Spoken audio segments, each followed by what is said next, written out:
Henry Cowell, In Praise of Learning, 1975, lançado aqui numa espécie de parceria com o grupo Slap Happy. Um dos discos da meia, né? O famoso disco da meia. Quando alguém fala o disco da meia, é a esse que a pessoa se refere, especificamente, o da meia vermelha. Mas o Henry Cowell tem outros discos que também são da meia, né? Então, não sei, acho que esse é o mais famoso e por isso ficou associado. Esse é um álbum que mostra uma face radicalmente política da música experimental dos anos 70. E o mais importante aqui é que não é política só no conteúdo, é política na forma. Porque o Henry Cowell ilustra perfeitamente a frase atribuída ao Mayakovsky, que não há arte revolucionária sem forma revolucionária. Isso precisa ser um mantra, a gente precisa enfiar isso na nossa cabeça, porque isso é um fato da realidade e é difícil de fazer as pessoas entenderem isso. Mas vamos lá.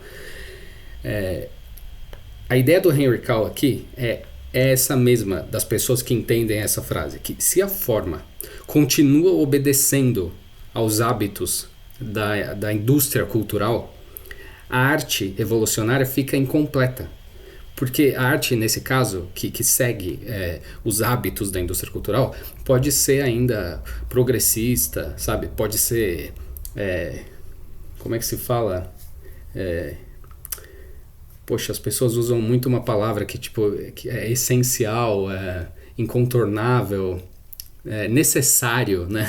Pode ser necessária, pode ser, com certeza, mas não é revolucionária, porque ela não emancipa a nossa mente, a nossa capacidade de perceber outras possibilidades, como eu sempre foco aqui no canal. O Henry Cowell leva essa ideia às últimas consequências. É uma música que desafia o ouvinte. E essa dificuldade do Henry Cowell, que é uma coisa difícil de ouvir, não é pose, é método. É a matéria da música deles, a dificuldade. Se não fosse difícil, não faria sentido. Se a gente partir aqui do título, eu acho que é importante, porque o disco chama In Praise of Learning, que é um poema do Brecht. O álbum é todo brechtiano, a ideia do Henry Cowell é toda brechtiana. Essa coisa do Mayakovsky também acaba sendo brechtiana. O Brecht foi uma pessoa que foi muito nessa... Pensou muito essa questão da forma, né? De você quebrar uma forma pré-estabelecida para tentar acessar um outro lugar da arte. No caso dele, o teatro, a poesia, enfim. Então é uma música aqui que não entrega prazer imediato. Ela exige atenção, exige trabalho, exige paciência, exige, mais do que tudo, uma disposição para atravessar conflito. E isso faz um disco que não é didático, de maneira alguma, mas ele é pedagógico, porque ele ensina pela forma.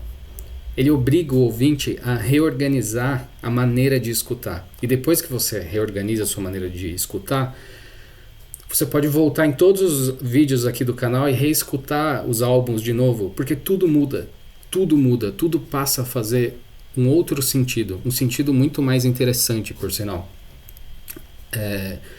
É uma banda, o Henry Cowell também, que preza muito por essa coisa da coletividade, no sentido marxista mesmo. Eles são literalmente um coletivo marxista. Eles foram, né? E é um marxismo que aparece como prática. É o lado da praxis mesmo, da teoria revolucionária, que está aqui, na divulgação que o Henry Cowell acaba fazendo. E eles trazem algumas perguntas que são importantes, eu acho, para qualquer arte que se pretenda revolucionária. E eu acho que é importante a gente fazer essas perguntas, que é uma ideia mais ou menos assim. A gente tende a perguntar sobre a banda, o que eles estão dizendo?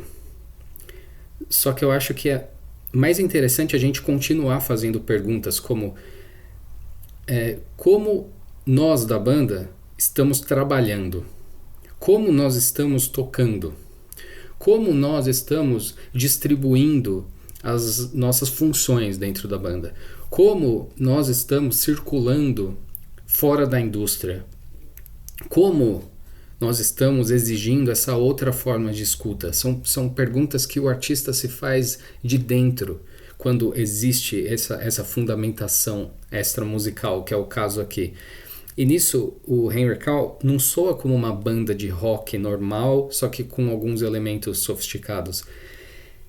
Eles soam, para quem nunca escutou, como uma espécie de música de câmara. Não é uma música de câmara, mas é uma formação de câmara meio mutante que também usa instrumentos de rock.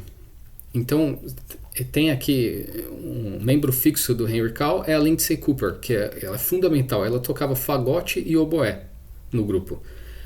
Depois teve carreira solo também. Eu adoro os discos dela. Vou falar em algum momento dela aqui. Isso já mostra uma coisa diferente, né? Você tem uma fagotista na sua banda, já é curioso. O Fred Firth também, que é um ícone da guitarra experimental, também começou aqui.